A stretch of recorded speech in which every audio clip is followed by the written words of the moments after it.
बाबरी मस्जिद के पक्षकार इकबाल अंसारी ने योगी आदित्यनाथ को समर्थन देने की घोषणा की है। उन्होंने कहा है कि पिछले 5 सालों में उत्तर प्रदेश में बहुत बदलाव आया है, मुसलमानों को कोई तकलीफ नहीं हुई है, उत्तर प्रदेश में कोई दंगा नहीं हुआ है, सभी मुसलमान और हमारी कौम योगी आदित्यनाथ के साथ है। इकबाल अंसारी ने कहा कि जनता की मांग है कि योगी आदित्यनाथ अयोध्या से चुनाव लड़ें। अयोध्या में असल विकास अब शुरू हुआ है, रोजगार लोगों को मिल रहा है और इसीलिए मैं बार बार कह रहा हूं, पहले रोजगार की जरूरत है, फिर मस्जिद और मंदिर की। इसके अलावा भी बहुत कुछ है जो कल उत्तर प्रदेश की राजनीति में हुआ, पश्चिमी उत्तर प्रदेश में हुआ, सपा और रालोद के बीच हुआ, जिसने भारतीय जनता पार्टी की मुश्किलें बढ़ाई थी। लेकिन इस बयान के बाद थोड़ा सा सुकून मिला होगा, उस पर बात करेंगे इस वीडियो में। मेरा नाम अनुराग मिश्रा है, आप जनता जंक्शन देख रहे हैं। आपको बताएं, भारतीय जनता पार्टी की केंद्रीय चुनाव समिति की मैराथन बैठक के बाद पहले 3 चरण के लिए 170 प्रत्याशियों के नामों पर मुहर लग गई है और योगी आदित्यनाथ कहां से चुनाव लड़ेंगे इस बात पर भी लगभग पुष्टि हो गई है। पहले लगातार खबरें चल रही थी कि योगी आदित्यनाथ मथुरा से चुनाव लड़ सकते हैं, लेकिन भारतीय जनता पार्टी ने अपने इंटरनल सर्वे में वहां के प्रत्याशी और मंत्री श्रीकांत शर्मा, जिन्होंने 2017 में 1 लाख से भी ज्यादा वोट से कांग्रेस के पूर्व प्रत्याशी को हराया था, उनका रिपोर्ट कार्ड इंटरनल सर्वे में बढ़िया लगा और उनको कंटिन्यू कराने का फैसला लिया गया, जिसके बाद योगी आदित्यनाथ के मथुरा से चुनाव लड़ने की खबरें भी आनी बंद हो गई।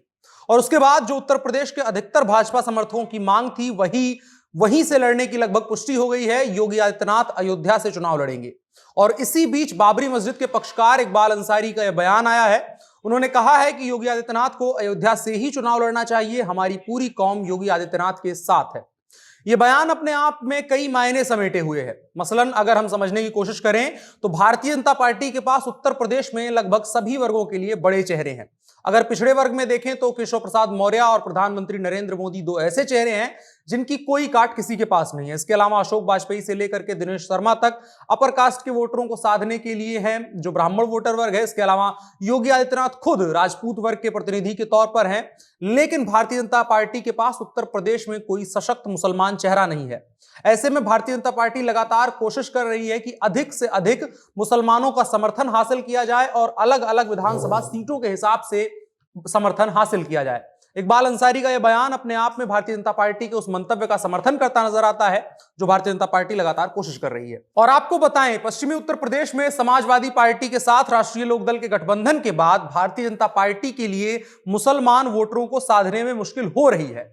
कल ही खबर आई थी कि इमरान मसूद और मसूद अख्तर, जो कि कांग्रेस के बड़े नेता हैं, नेशनल सेक्रेटरी रह चुके हैं, वो समाजवादी पार्टी में शामिल हुए हैं। और उसके बाद ये काफी तेजी से समीकरण बदला था। कम से कम पश्चिमी उत्तर प्रदेश का, जहां पहले 2 चरण के चुनाव को लेकर के गठबंधन भी होने की खबरें आई हैं और उसकी सीट का भी बंटवारा हो गया, जिसमें राष्ट्रीय लोकदल को तरहीज दी गई है सिर्फ इसी वजह से ताकि पश्चिमी उत्तर प्रदेश का मुसलमान और जाट वोटर मिला करके भारतीय जनता पार्टी को टक्कर दी जा सके।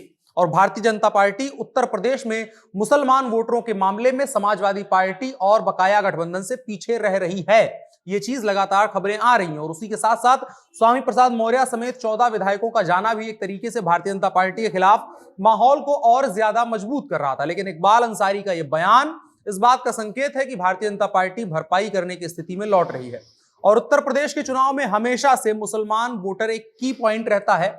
19% से ज्यादा की हिस्सेदारी रखने वाले मुसलमान जिसके साथ भी चले जाते हैं, उसकी स्थिति अपने आप मजबूत हो जाती है। इसका एक खास कारण है। अगर हम देखें तो उत्तर प्रदेश में मुसलमान सिर्फ एक धर्म का ही प्रतीक नहीं है, बल्कि जो गरीबी, जो समस्याएं, जो लाचारी है, उनमें से भी सबसे ज्यादा सफर करने वाला वर्ग मुसलमान है। और उसी की वजह से एक चीज कहा जाता है कि जब वोट पड़ता है तो धर्म पीछे रह जाता है। समस्याएं, गरीबी, अमीरी, पैसा, खाना और तमाम मूलभूत सुविधाएं, उनके आधार पर वोटर वर्ग का क्लासिफिकेशन हो जाता है। और क्या मुसलमान, क्या पिछड़ा, क्या पंडित, क्या ठाकुर, सभी लोग एक हो जाते हैं अगर वो बीपीएल के नीचे जी रहे हैं। जिनके पास एवरेज जो है वो एक वर्ग बन जाता है और अमीर वर्ग। इस तरीके से 3 वर्गों में बंट जाता है और तीनों वर्गों में फिर लड़ाई होती है विधानसभा के स्तर पर कि कौन किस वर्ग को अपनी तरफ खींच पाएगा।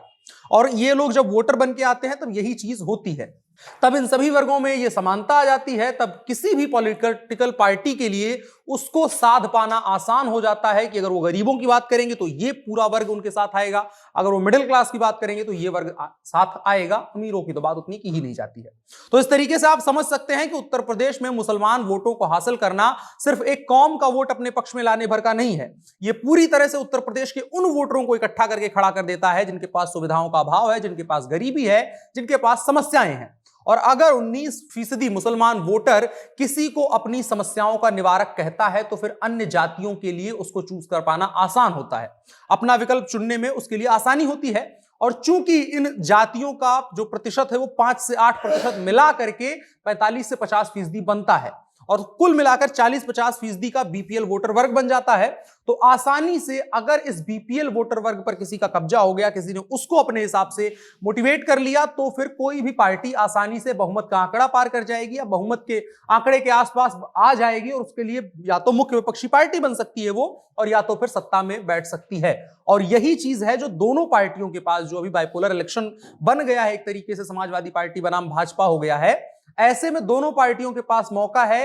एक पार्टी इसमें मजबूत विपक्ष बन सकती है और दूसरी पार्टी ठीक ठाक सरकार बना सकती है। इसके अलावा भारतीय जनता पार्टी के लिए अयोध्या कितनी आवश्यक है, यह सर्वविदित है। इससे पहले बीजेपी नेता विनय कटियार ने जो कुछ कहा था वो भी सुनना जरूरी है। विनय कटियार का पूर्वांचल के इस क्षेत्र में काफी प्रभाव माना जाता है। उन्होंने कहा कि अगर अयोध्या से मुख्यमंत्री योगी आदित्यनाथ चुनाव लड़ते हैं तो अच्छे वोटों से जीतेंगे। उन्होंने कहा कि अयोध्या में बहुत संघर्ष हुआ है, अयोध्या कई बार रक्त रंजित हुई है, उसके बाद विश्व के मानचित्र पर अयोध्या स्थापित हुई है, इसके लिए सभी प्रकार की कुर्बानियां दी गई हैं। कटियार ने कहा कि अयोध्या में तेजी से रामलला का मंदिर बन रहा है, वो ऐसे में कोई भी अयोध्या से चुनाव लड़ेगा तो जीत दर्ज कर लेगा, जिसका मतलब है कि भारतीय जनता पार्टी एकदम कॉन्फिडेंट है अयोध्या सीट को लेकर के कि वहां से किसी को भी चुनाव लड़वा दिया जाए वो केवल राम मंदिर के नाम पर जीत जाएगा। और उसके बाद राम मंदिर का विरोध करने वाले लोग अगर उस व्यक्ति के समर्थन में आ जाएं तो यह समीकरण कहीं ना कहीं दिलचस्प होता चला जाता है। लगातार उत्तर प्रदेश के विधानसभा चुनाव को लेकर के समीकरण बदल रहे हैं, लगातार परिदृश्य बदल रहे हैं, उस पर हम लगातार आपसे बात करने की कोशिश कर रहे हैं। फिलहाल के लिए इतना ही, लगातार देखते रहिए और साथ ही अगर आपकी कोई राय हो वो भी कमेंट बॉक्स में बता सकते हैं और साथ ही साथ इस वीडियो को साझा भी कर सकते हैं। मेरा नाम अनुराग मिश्रा है, आप जनता जंक्शन देख रहे हैं, कैमरे पर मेरे साथ ओम प्रकाश है। शुक्रिया।